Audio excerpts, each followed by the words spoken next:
So we're speaking today with Dr. Keyur Patel. He is the Chief Medical Officer with Compassionate Certification Centers. How are we doing today, Dr. Patel? Excellent. How are you, I'm Sven? doing great. Let's first explore how did you first get interested in concussions? Why was that an area of research for you? Working through the emergency department, we saw a large variety of head injuries from adolescents to sports related injuries to elderly people from just falling to car accidents. And there isn't much in the way of diagnosing these head injuries for the downstream events that we see that pop up. And been a large knowledge base moving forward about concussions in the last 20 years, and particularly in the last 10 years, with just the public being more aware of the side effects of these. And we get a lot more parents asking these questions about what is the side effects of this, how long are they going to last, and we just need to educate ourselves and educate the fellow physicians in terms of how to diagnose these things appropriately and what to do in terms of management. How did you first get interested in cannabis? Uh, Initially, it was almost as a side effect of what I saw in the emergency department. Working there, seeing a large amount of opiates being prescribed, and that's kind of what we were taught coming up through residency program. Was there was one way to treat people's pain was through opiate medications, and this was being pushed from all different directions. And if anti-inflammatories did not work, the usual over-the-counter medications did not work, the only choice you really had was to go to opiates. But as you know, in the last 5-10 years, we've seen a huge growth in the amount of deaths, and the mortality morbidity associated with these opiate overdoses is a national epidemic, and this is a perfect time for us to develop another tool in our toolbox to deal with pain. Was there any particular thing you learned or any particular aha moment when one particular thing where you just said, this is something I really need to explore when it came to cannabis? Well, seeing the states legalize it and how fast it's progressed from in the last 5 years, from Colorado being an outlier to now 25, 26 states approving some form of medical marijuana, and within the next 5 years it's going to be in 50 states. This is the pioneering event in terms of a whole new class of medications that are going to be developed from this plant, and so it's just exciting to be on the cutting edge of this medicine. Is that part of why you were motivated to create the event that you have coming up in April? Yes, Yeah. yes. We're looking forward to having the first symposium here in Western PA, dealing with the business aspect plus the medical aspect of medical cannabis. Well, Pittsburgh has got quite a history with the concussion. It was Mike Webster's brain, which actually led to the discovery. He was the center for the Pittsburgh Steelers, and of course, the doctor here at Pitt was the one that first coined that term CTE, if I'm not mistaken. Yes, yes, you're right. Is there So your specialty concussions, not so much the CTE, but how much overlap is there, or is there any overlap, or how is cannabis playing into this whole There is a arena? large overlap. CTE is just a broader category of chronic traumatic encephalopathy, and concussion falls in a subset of that as a mild version of that.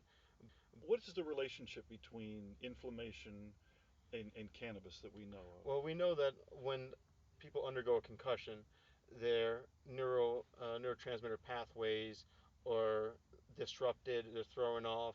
There's whole intracellular pathways that occur that cause swelling and inflammation of the brain. We know that we've been finding out through some studies that cannabinoids are able to decrease that intracellular calcium, decrease the inflammation of the brain, and also decrease the swelling in the brain. Um, and this endocannabinoid pathway is, I think, going to be the key to showing the evidence for.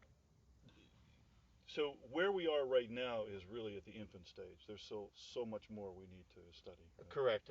Even in concussion related research, because of the restrictions that the FDA and the DA have placed on cannabinoid research, the amount of studies that have been able to be produced have been limited, and out of the studies that have occurred, only a small percentage have been double-blinded studies, and even with those double-blinded studies, which are the most efficacious studies, there's been also decreased patient volumes in those studies. So they really do need to open the gate so we can do large scale studies with thousands of patients rather than hundreds of patients to get more scientific proof for this benefit.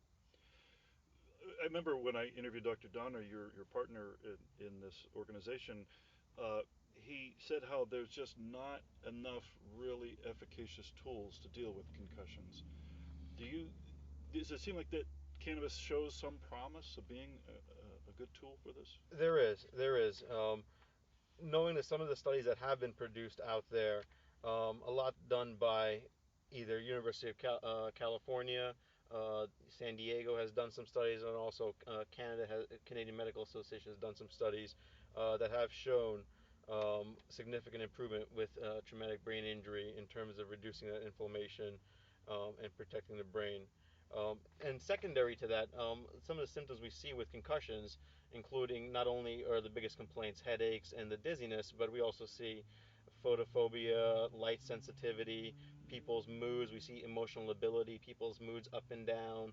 Their sleep cycle is thrown off and sleep disturbances. And we found that in some of these research studies that they've performed, they found improvements in people's sleep cycles and also in their levels of anxiety and depression following concussions, which is one of those undiagnosed sequelae that we see flourishing now. Hmm. So it's not just treating the actual condition, but maybe the whole quality of life that goes with it. Correct. What made you choose the answer page as the providers for the educational, the CME component of your event? As we were moving forward with organizing our company and looking at the different educational opportunities out there, we realized that New York State had initiated this answer page as a CME required course that they want their physicians to go through. And as it's expanding, other states are going to be requiring this level, and the amount of information that's produced is concise and very informative, but at the same time, not horribly time sensitive. Physician can spend 4 hours educating himself and being certified through this process. It's also learning the up-to-date research and obtaining the CME required. And 22 and a half CMEs, that's quite a large, that's the largest amount we've seen. That's an excellent amount of credits, and especially to be able to do that within 1 to 2 days at your own time is hopefully going to be a great draw for some of the physicians and physicians in training who are looking at us. When do you think we'll see this kind of information taught at this level in medical schools?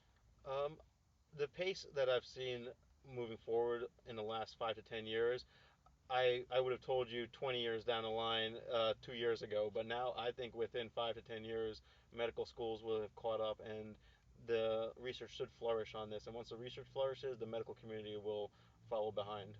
Have you seen that you've seen a noticeable shift then in the last, say, year or 2 years of the attitudes of doctors? Definitely. The doctors, physicians, patients, and educators too, in terms of the widespread acceptance of cannabis as a legitimate medical form. And how do you think Pennsylvania is doing as a model for presenting it to doctors in a really professional way? So far, we've seen is they've taken the whole approach where they're taking the input as they're developing these new laws and restrictions about what they're gonna the conditions they're gonna qualify for, and they've been very interactive in terms of the physician community, the large health systems in our state, in organizing the laws moving forward to tailor it so it suits the patient and gets the best benefit for what they want to bring forward. I think an important thing to note is that this conference is not just for doctors who are pro cannabis or even just on the fence. This is actually for all doctors, because all doctors are going to have patients come to them and say, I want to know more about cannabis, or I'm taking cannabis right now. Is that how you feel about it? Yes, correct. It's going to be one form of medication that's going to be available to all patients in Pennsylvania. So every physician, like it or not, needs to be at least up to date on the current scientific literature and the prescribing habits and what it's indicated for. And even if they don't feel comfortable with it or agree with it, they should at least be informed in terms of what it provides as opposed to opiates or any other medications out there. Is there any last thing about the event that you'd like to cover? I'm very excited by having the first event in Pennsylvania here, and I think this is a groundbreaking event that hopefully will draw in nationwide and hopefully put Pennsylvania and Pittsburgh on the map for CBD and medical cannabis research. We want to be on the cutting edge of this. Sounds great. Excellent. Thank you very much. Thank you.